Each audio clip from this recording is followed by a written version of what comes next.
Jai Hind everyone, welcome to the another video class. In the last video already we have talked about the spherical mirrors and the kinds of it. That means a convex and concave mirror. But one thing we have observed that all these things are based on one phenomena. Yes, that is called reflection. Reflection means the bouncing back of light. That means when the light ray will fall on any something or any object or material, okay, it will bounce back to the same medium. Okay, on the basis of this phenomena we got the mirror. Okay, this thing we got mirror. When we polished a transparent glass slab from one side, so obviously it will automatically block, and the second side will be the reflecting side, so that light can bounce back. So when we get the mirror, as per the structure means the surface is flat or not. Okay, on the basis of this we get two kinds of mirror. Plain mirror, the surface is flat. Curved mirror, that means the surface is not flat, they are kind of curved, just like spherical, parabolic, etc. Here we get the spherical kind of mirror. Under this we get two kinds of another mirror, which called concave and convex mirror.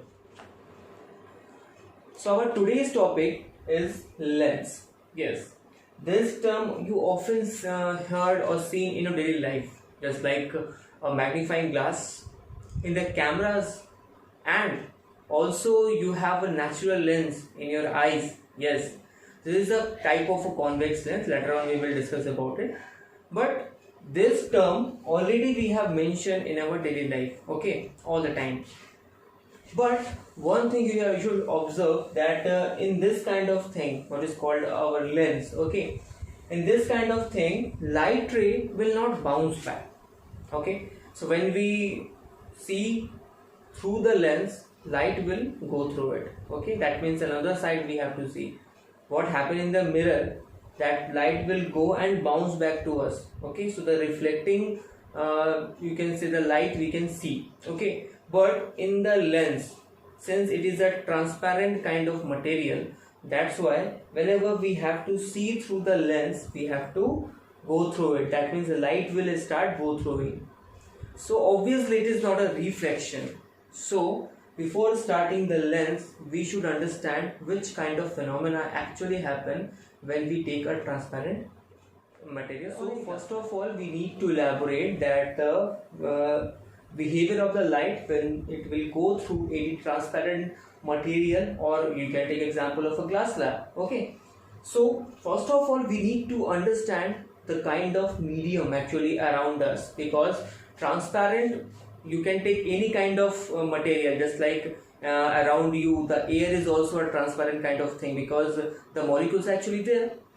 You can take example of a glass, you can take example of a water, because these all are transparent thing. Okay, you can see through it. Obviously here we have to first elaborate the mediums. Okay, mediums are of three kind of thing. First is air, okay, and then we get liquid, and then we get solid. Yes, and as per the intermolecular space, you all know that the density of the air will be lesser than the liquid. Okay, and the density of the liquid will be lesser than the solid. So the most density medium is solid, okay, then liquid, and least in the gases, or you can say air. Okay, so as per this kind of thing we can say the speed of light, speed of light, which is 3 into 10 to the power 8 meter per second in vacuum. Okay, 3 into 10 to the power 8 meter per second in vacuum, that will obviously going to decrease in these kind of mediums, in the air, liquid and the solid, because they all have molecules. But the variation take place here depend upon the mediums.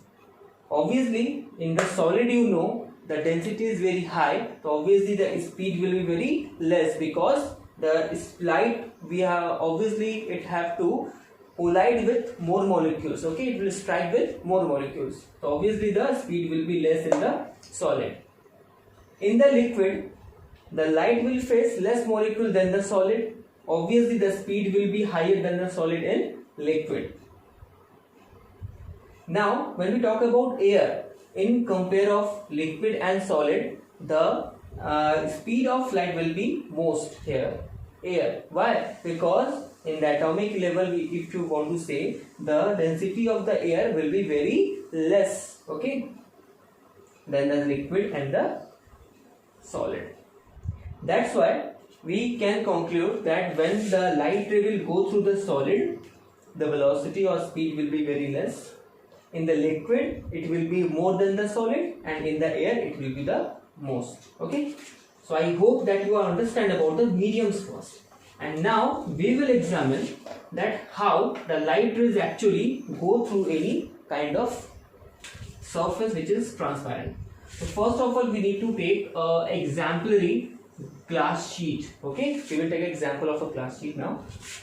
First of all, we need to make a normal. Okay, this is a perpendicular to the surface, same what we have taken in the mirror also. Why we take this normal? Okay, this normal why we take?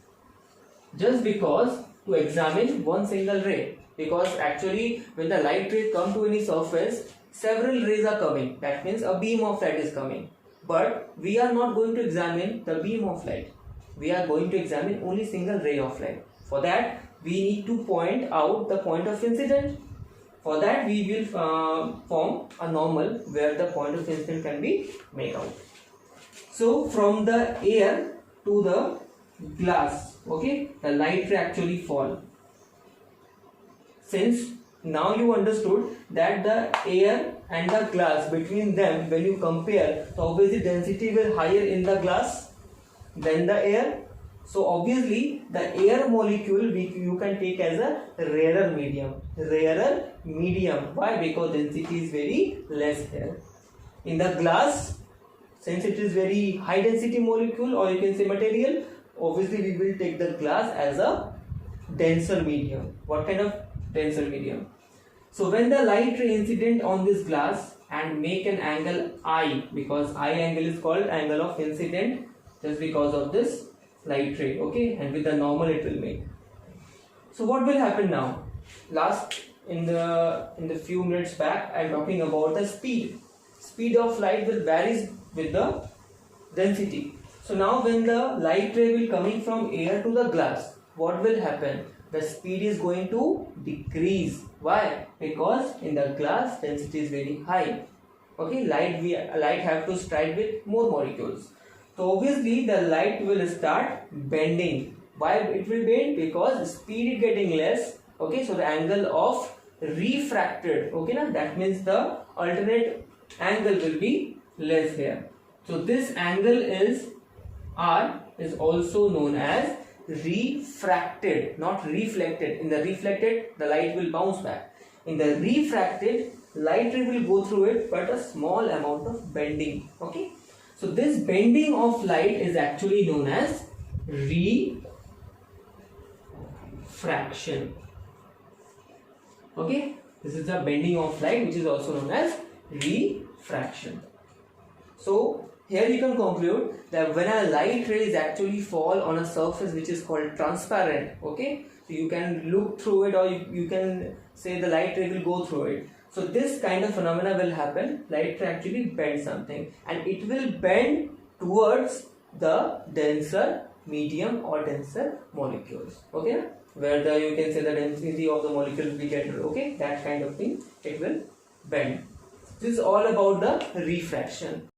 Though the refraction is not a part of our syllabus, but still it is very helpful to understand the mechanism of the lenses. So again, get back to the same topic, that is called lens, and this lens also you have seen in your daily life, just like camera lenses you have used, or any kind of magnifying glass what astrologers used.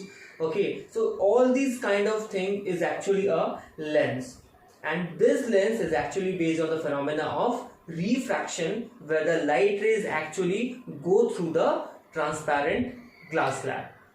But here the structure of the lens is something different. What kind of difference it have, we have to see now.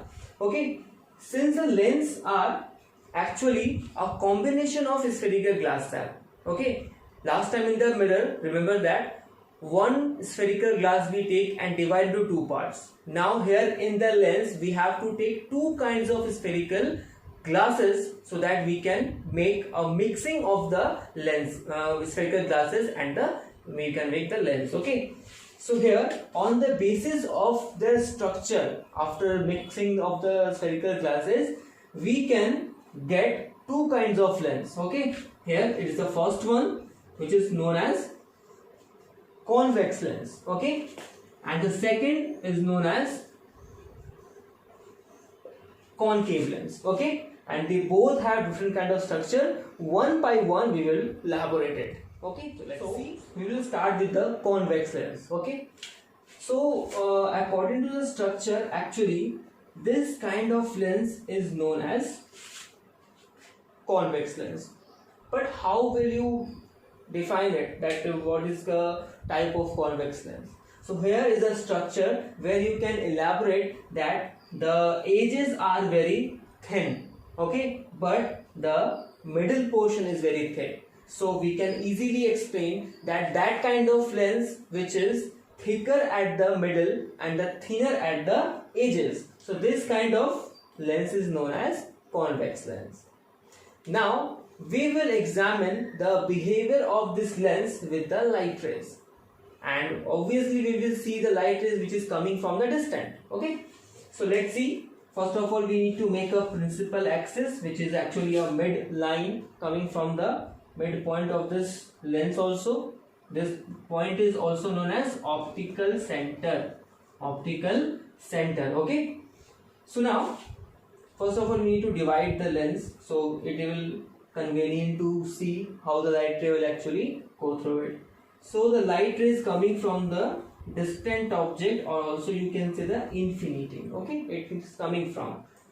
After coming from the distant object, what will happen? Since you know and obviously remember the term refraction, the light ray when coming from the rarer to denser medium, what will happen? That time the light is actually bend towards the denser medium. Now tell me one thing, where is the thicker end for the upper portion and the lower portion? Obviously in the middle is the thicker one. So obviously the light rays start bending towards the thicker end. So first of all we need to bend this one. Okay, and for the lower end again we have to go upside, that means this one. So this is the incident ray and this is the refracted ray, and they both meet at a fixed point. This point is also known as focus, F-O-C-U-S, focus. Okay, so this focus point is obtained when the light is coming from the distant object.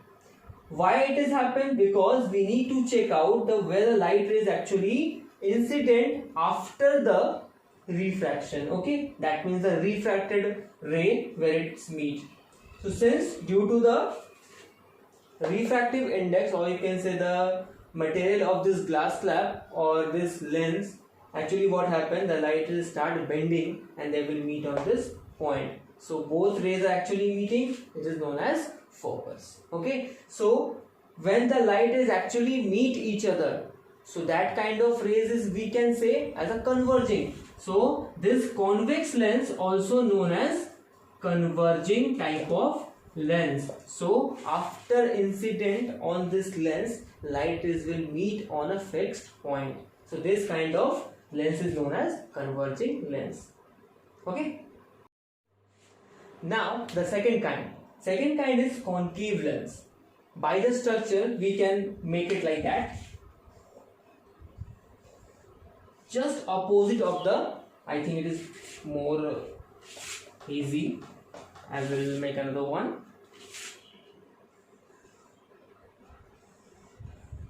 Okay, so that kind of lens which is thicker at the edges and thinner in the middle. Okay, just opposite of the convex lens. Convex was thicker at the middle and the thinner at the edges. But here in the concave lens, what we have seen, that the thickness of this lens is at the top and the bottom, that means the edges. But in the middle it is very thin. So that kind of lens is known as concave lens. First of all, we need to make a principal axis again, and the light ray will coming from where? The distant object. Very good. Or we can say infinity also. So light ray is coming, and after incident on the lens, last time remember in the convex lens what will happen? That time the actually light ray start bending towards the thicker end. Now I think in this concave lens, thicker end at the edges. So obviously light ray will bend towards thicker end. So start bending. So this kind of rays we will get. That means the light rays are actually diverging. So the action you can get here, when the light rays go through the concave lens, what will happen to them? They will diverge. That's why the concave lens is also known as diverging kind of lens. But you know that by the diverging kind of rays we cannot form any real images. That's why we have to take them backside again. So the dotted line we will show, because dotted line is actually supposed to be a virtual lines. They are not actually real. Okay, but we need to form to obtain any kind of image. Okay, that's why it is a virtual image we can make, and this is our focus point. Okay, this is our focus point, and that's why this concave lens also make virtual images. Okay, just because we get a virtual focus here.